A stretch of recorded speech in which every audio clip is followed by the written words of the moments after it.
नमस्कार। नमस्कार, मैं दीपक कुमार। मेरे YouTube चैनल स्टडी विद दीपक में आपका स्वागत करता हूं। आज के इस वीडियो के अंदर हमारी जो +1 की हिस्ट्री की बुक है, विश्व इतिहास के कुछ विषय, उसका चैप्टर नंबर 3 तीनों महाद्वीपों में फैला हुआ साम्राज्य है, उसका ये लेक्चर नंबर 8 है। जैसा कि हमने लास्ट लेक्चर के अंदर 7th लेक्चर के अंदर जो डिस्कशन है वो सामाजिक श्रेणियों और उनकी प्रणालियों की किस तरीके से अभिजात्य वर्ग के बारे में और निम्न वर्ग के बारे में जो रोमन साम्राज्य के द्वारा तानाशाही थी वो स्थापित की गई थी, उसके अंतर्गत हमने इसकी विभिन्न श्रेणियों के माध्यम से उसको समझने की कोशिश वो की थी। आज के वीडियो के द्वारा हम परवर्ती शासनकाल के बाद अंतिम रोमन साम्राज्य की शताब्दी के अंतर्गत आफ्टर जो साम्राज्य है उनकी किस तरीके से अन्य साम्राज्य और उसकी प्रवृत्तियों के माध्यम से इनका जो दृष्टिकोण है वो बताया गया। इन सभी का चाहे उद्भव रहा हो चाहे विकास रहा हो, उन समय की अवधि के बारे में जो वर्णन है वो बताया गया परवर्ती काल के बारे में। इस काल के अंत में हम रोमन साम्राज्य के अंतिम शताब्दियों में उनके सांस्कृतिक परिवर्तनों पर दृष्टिकोण करेंगे। परवर्ती पूरा काल शब्द का प्रयोग रोमन साम्राज्य के उद्भव, विकास और पतन के इतिहास की उस अंतिम दिलचस्प अवधि का वर्णन करने के लिए किया जाता है जो मोटे तौर पर 4वीं से 7वीं शताब्दी फैली हुई थी। जिस तरीके से इस रोमन साम्राज्य के अंदर 4वीं शताब्दी से लेकर 7वीं साम्राज्य का जो वर्णन इतिहास के संदर्भ में इसको देखा जा सकता है, उन सभी का जो उद्भव, विकास और पतन के जो वर्णन है वो किया गया है।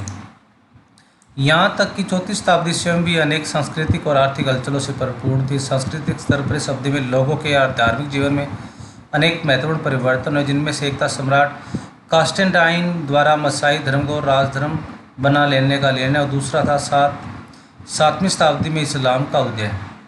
इनकी जो परिवर्तन जिसके माध्यम से 4वीं शताब्दी के अंतर्गत इनके सांस्कृतिक और आर्थिक हलचलों से परिपूर्ण मानी जा सकती है, उनमें जो 2 परिवर्तन है वो धार्मिक जीवन के रूप में महत्वपूर्ण थे। जिसमें से एक था धार्मिक परिवर्तन के रूप में जो सम्राट था कॉन्स्टेंटाइन द्वारा ईसाई धर्म को राजधर्म में घोषित कर दिया गया था, और दूसरा था 7वीं शताब्दी के अंदर इस्लाम धर्म का जो उदय है वो हुआ था।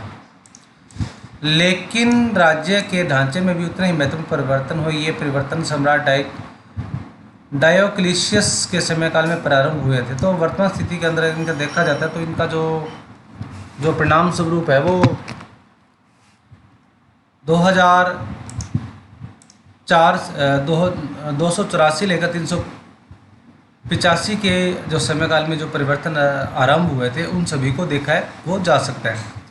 सम्राट डायोक्लिशियस ने देखा कि साम्राज्य का विस्तार बहुत ज़्यादा हो चुका और उसके अनेक प्रदेशों का सामरिक या आर्थिक दृष्टिकोण से कोई महत्व नहीं है, इसलिए उसने उन हिस्सों को छोड़कर साम्राज्य का थोड़ा छोटा बना लिया था। जिस तरीके से जो परिवर्तन देखा जा सकता है डायोक्लिशियस के साम्राज्य काल के अंदर, जिस तरीके से अनेक प्रदेशों को उन्होंने विभाजित करते हुए उन्होंने अपने हिस्से को एक छोटा सा साम्राज्य वो बना लिया था।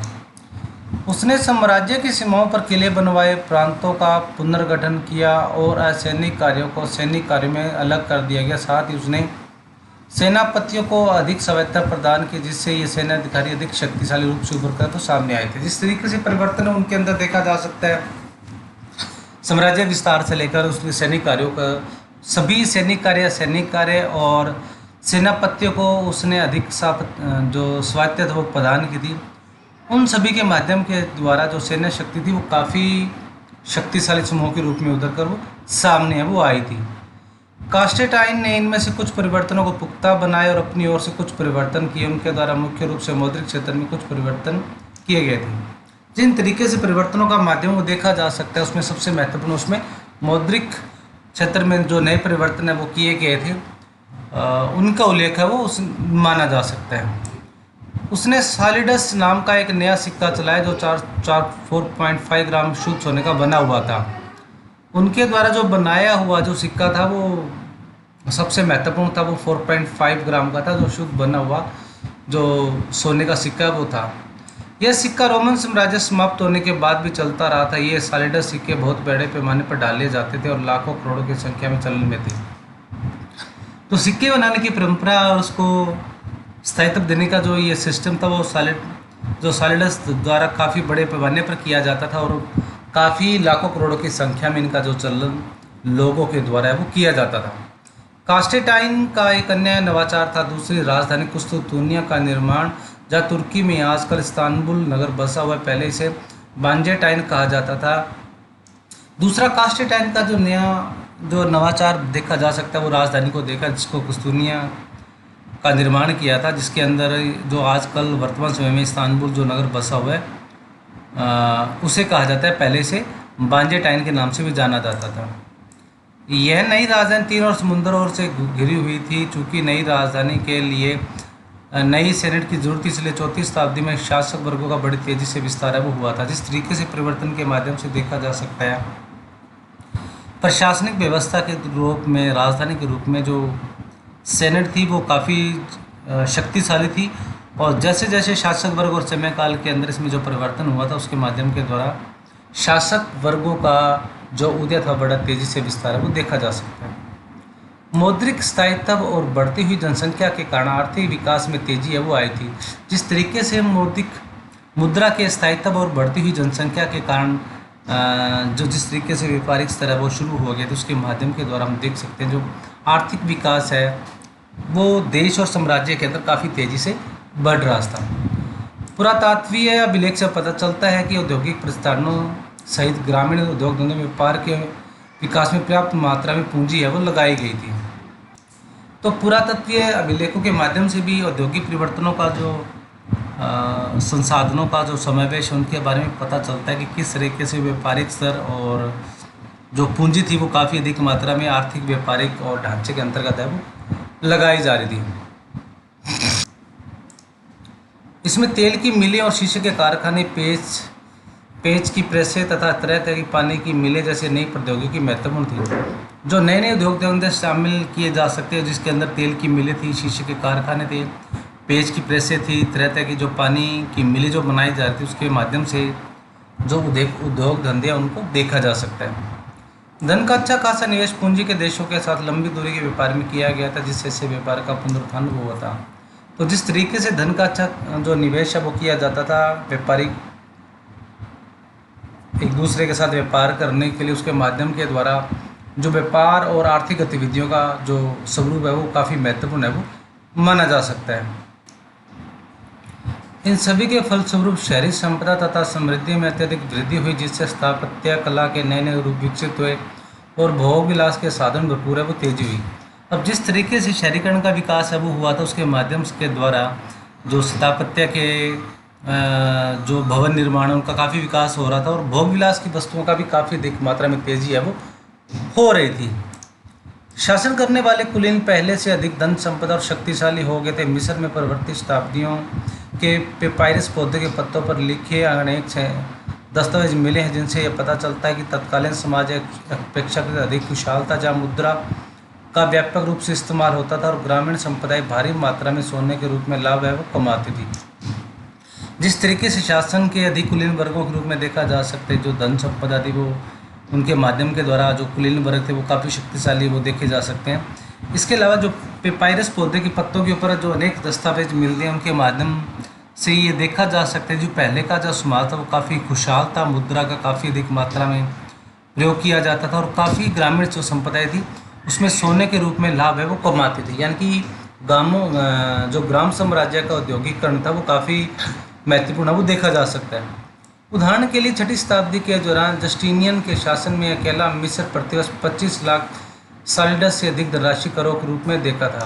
अगर इसके एग्जाम्पल रूप में देखा जा सकता तो 25 लाख के या 35,000 पाउंड सोना या 25 लाख सॉलिडस जो धनराशि थी वो करों के रूप में जस्टिनियन के शासनकाल के दौरान अकेला मिस्र है वो एक टैक्स या कर के रूप में देता था।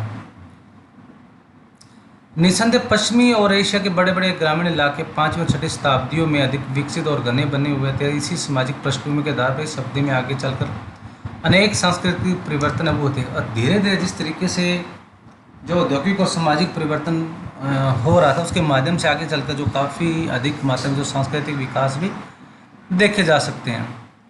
यूनान और रामवासियों की परंपरागत धार्मिक संस्कृति देववादी थी। ये लोग अनेक पंथों तथा उपासना पद्धतियों में विश्वास वो करते थे और जुपिटर, जूनो, मिनर्वा और मार्स जैसे अनेक रोमन इतावली देवों और यूनानी तथा पूर्वी देवी देवताओं की पूजा वो करते थे, जिनके लिए उन्होंने साम्राज्य भर से हजारों मंदिर, मठ और देवालय वो बना रखे थे।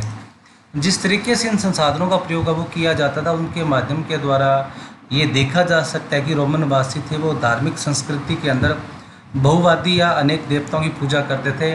वो अनेक जो मार्स जो हमारे ग्रह हैं, जैसे जुपिटर है, जूनो है, मिनर्वा है, मार्स है, रोमन साम्राज्य के देवी देवताओं के रूप में उनकी जो पूजा पाठ है वो की जाती थी और हजारों की तादाद में उन्होंने मंदिर, मठों और देवालय है वो बना रखे थे पूजा या धार्मिक प्रवृत्ति के लिए।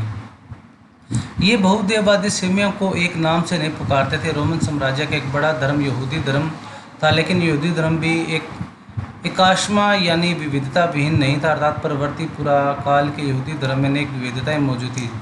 जिस तरीके से यहूदी धर्म के समानांतर अनेक धर्मों का जो विविधता वो देखी जा सकती थी, यानी कि परवर्ती काल के दौरान अनेक जो विविधताएं थी यहूदी धर्म के अंदर, अनेक विविधताओं के माध्यम से अनेक देवी देवताओं या अन्य धर्मों को भी यहूदी धर्म के अंतर्गत उस समय काल के अंदर माना वो जा सकता है। अतः चौथी तथा पाँचवीं शताब्दियों में साम्राज्य का ईसाईकरण एक क्रमिक तथा जटिल प्रक्रिया के रूप में हुआ। बहुदेव विशेष रूप से पश्चिमी प्रांतों में आसानी से तुरंत गायब नहीं हुआ। हालांकि आर्थिक धर्म प्रचारक वहाँ काफ़ी प्रचलित बहुदेववादी मतांतरों तथा धार्मिक रीति रिवाजों का लगातार विरोध करते रहे थे। ईसाई जनसाधारण की तुलना में बहुदेववाद की निंदा करते रहे थे। जिस तरीके से बहुवादी प्रकृति की जो प्रकृति थी वो प्रचलित पाई जाती थी, उसके माध्यम से ये देखा जा सकता है कि जो जितने भी प्रचारकर्ता और अन्य समाज के अंतर्गत जो अन्य लोग थे वो अनेक धार्मिक रीति रिवाजों के अंदर उनका विरोध का स्वरूप है वो या निंदा उसकी करते थे। चौथी शताब्दी में विभिन्न धार्मिक समुदायों के बीच की सीमाएं इतनी कठोर तथा गहरी नहीं थी कि जितनी आगे चलकर हो गई थी। ऐसी शक्तिशाली विक्षेपकों की कोशिशों के कारण हुआ जिन्होंने अपने अनुयायियों को कड़ाई से धार्मिक विश्वासों तथा रीति रिवाजों का पालन करने का पाठ है वो पढ़ाया था। जिस तरीके से चौथी शताब्दी के अंतर्गत जो समुदाय के अंदर विभिन्न सीमाएँ और उनकी जो व्यवस्था थी वो आगे कठोर नहीं हुई थी और आगे चलकर ऐसी व्यवस्था बनाई गई थी जिसके माध्यम के कारण अनेक बिशपों जो शक्तिशाली थे वो अधिक शक्तिशाली है वो हो पाई और उनके अनुयायियों के द्वारा यानी कि धार्मिक अनुष्ठानों का, रीति रिवाजों का पालन करने का जो पाठ है, इन्हीं बिशपों के माध्यम के द्वारा धार्मिक अनुष्ठानों का प्रयोग है वो किया जाता था। जनता में आम खुशहाली खासतौर पर पूर्वी भाग में अधिक फैली, जहाँ छठी सदी के मुख्य भाग तक बढ़ रही थी। हालांकि प्लेग की महामारी का प्रकोप हो चुका था, जिसके कारण 550 के दशक के लगभग संपूर्ण भूमध्य सागरीय प्रदेश प्रभावित है वो हो गए थे। इसी के अंतर्गत अगर बीमारियों की बात की जाती है तो लगभग 540 ईस्वी के आसपास भूमध्य सागरीय प्रदेश के अंदर एक जो प्लेग जो महामारी थी वो चूहों की वजह से फैली थी, उसका प्रकोप है वो हो चुका था। यानी कि अन्य महामारियाँ की तरह जो महामारी है वो भी इस समय काल के अंदर है वो फैल गई थी।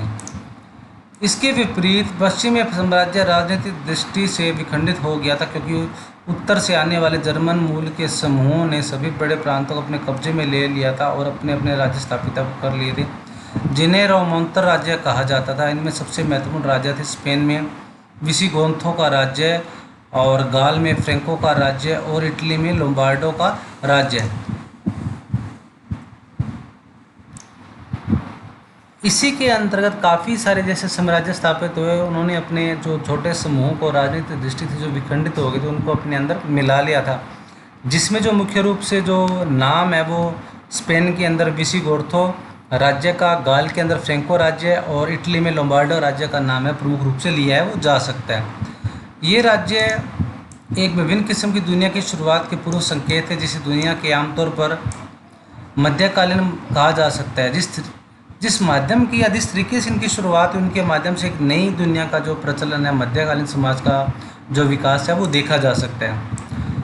पूर्वी भाग में जहाँ साम्राज्य संयुक्त बना रहा, जस्टिनियन का शासनकाल समृद्धि और शाही महत्वाकांक्षाओं के उच्च स्तर का द्योतक था। जस्टिनियस ने अफ्रीका में वेडलों के कब्जे से छुड़ा लिया और इटली के आस्ट्रो-ग्रंथों से वापस लेकर उस पर अधिकार वो कर लिया था। इससे देश के तहस नहस हो गया और लोम्बार्ड के आक्रमण के लिए रास्ता वो तैयार हुआ गया था। जिस तरीके से साम्राज्य विस्तार का जो विस्थापित रूप देखा जा सकता है, जिसमें जो शासन प्रमुख था जस्टिन ने काफ़ी महत्वाकांक्षी और उच्च स्तर का जो औद्योगिक स्तर स्थापित करने के लिए, साम्राज्य स्थापित करने के लिए लगा हुआ था।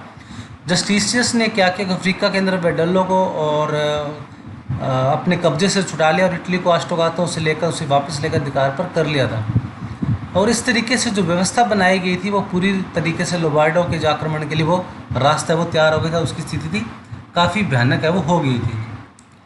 7वीं शताब्दी के प्रारंभिक दशकों तक आते आते रोम और ईरान के बीच लड़ाई फिर छिड़ गई। ससानी शासकों ने मिस्र सहित अनेक विशाल पूर्वी प्रांतों में बड़े साम्राज्य पर आक्रमण कर दिया था। तो ससानी के शासकों ने भी जो ईरान के या ब्रिटिश साम्राज्य या ईरान समूह के काफ़ी अधिक बड़े पैमानों पर या साम्राज्य के ऊपर उसने अधिकार है वो कर लिया था।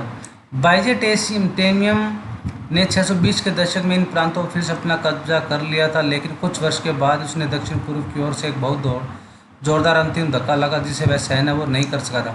इसी के साथ साथ बाइजेंटियस जो शासक था वो 600 ईस्वी के आसपास काफ़ी उसने शासन और जो प्रदेशों को उसने कब्जा कर लिया था और काफ़ी उसने दक्षिण पूर्व की तरफ उसने ज़्यादातर जो अपनी स्थिति थी वो मजबूत कर ली थी। आगे चलकर वो स्थिति थी वो तहस नहस वो हो गई थी। अरब प्रदेशों से शुरू होने वाले इस्लाम के विस्तार को प्राचीन विश्व इतिहास की सबसे बड़ी राजनीतिक क्रिया वो कहा जाता है। जिस तरीके से व्यवस्था को देखा जा सकता है वो प्राचीन विशाल की सबसे बड़ी ऐतिहासिक राजनीतिक क्रांति है वो कहा जा सकता है। 642 तक जब पैगंबर मोहम्मद की मृत्यु को मुश्किल से 10 साल हुए थे, पूर्वी रोमन और ससानी दोनों राज्यों के बड़े बड़े भाग विषम युद्ध के बाद अरबों के कब्जे में चले गए थे। तो अरब साम्राज्य के जब बात की जाती है तो ससानी के जो पूर्वी रोमन और ससानी के बीच में झगड़े होने की वजह से उसके जो काफ़ी सारे हिस्से थे वो अरबों के कब्जे में चले गए थे, यानी कि शासन प्रमुख वहाँ पर इतना शक्तिशाली है वो नहीं रहा था। किंतु हमें यह बात ध्यान में रखनी चाहिए कि उभरते हुए इस्लामी राज्य की जीते जो एक शताब्दी तक अधिकता स्पेन, सिंध तथा मध्य एशिया तक फैल गई अरब जनजातियों को पराजित करने में हुई थी। अब जिस तरीके से ये व्यवस्था और क्रांति का जो स्थिति हुई थी वो अनेक जनजातियों के माध्यम के द्वारा ये जो स्थिति पर जो जनजातियाँ थी वो अरब के काफ़ी हिस्सों के अंदर जनजाति की पराजय वो देखी जा सकती है। अरब से शुरू होकर ये जीते सीरियाई रेगिस्तान तथा इराक की सरहदों तक पहुंची, जिसके पश्चात मुस्लिम सेनाएं तथा दूर दूर तक गई। जैसा कि हमने अगले विषय में पढ़ेंगे देखेंगे, अरब प्रायद्वीपीय और वहाँ रहने वाली अनेक जनजातियों के एकीकरण के कारण ही इस्लाम धर्म का क्षेत्रीय विस्तार हुआ था। जिस तरीके से जो व्यवस्था अपनाई गई थी उसके माध्यम के अनेक जो जितने भी सामाजिक राजनीतिक पहलू थे उनका समय के साथ साथ विखंडन होने की वजह से अनेक जनजातियों का एकीकरण वो शुरू हो गया था। और इसी की वजह से ही शुरुआती समयकाल के दौरान 7वीं शताब्दी के अंतर्गत जो इस्लाम धर्म का जो क्षेत्रीय जो प्रचार प्रसार होना है वो शुरू हो गया था।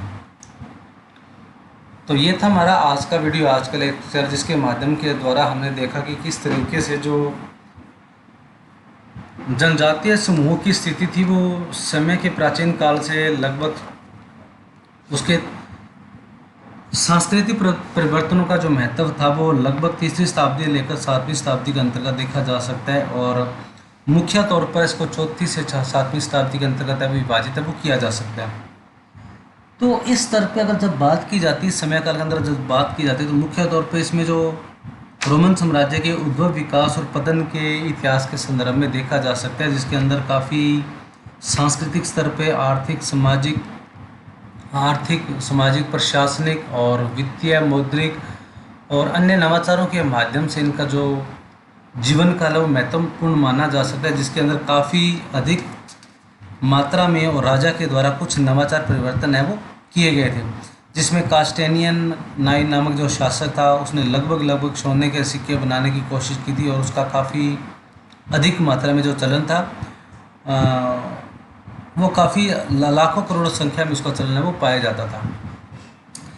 तो इस तरीके से ये था हमारा आज का वीडियो, आज का लेक्चर, और इसी के साथ ही आपका आज का ये जो तीसरा चैप्टर है वो यहीं समाप्त होता है। ये हमारा तीसरा चैप्टर का लास्ट वीडियो था। और अगर मेरा आपको वीडियो पसंद आए प्लीज़ इसे लाइक करें, इसे शेयर करें अगर आपने अभी तक मेरा जो यूट्यूब चैनल है स्टडी विद दीपक को सब्सक्राइब नहीं किया तो प्लीज़ उसे सब्सक्राइब कर लें और दिए गए बेल आइकन को क्लिक कर लें, ताकि जब भी कोई वीडियो अपलोड हो उसका नोटिफिकेशन आपको समय समय पर मिलता रहे। इसी के साथ साथ मेरे वीडियो को ज़्यादा से ज़्यादा लाइक करें, इसे शेयर करें और जितने भी आपके जानकार बच्चे उनको मेरा चैनल है वो सब्सक्राइब करें। तो आज के लिए बस इतना ही, मिलते हैं अगली वीडियो में एक नए लेक्चर के साथ। तब तक stay home, stay safe and be positive.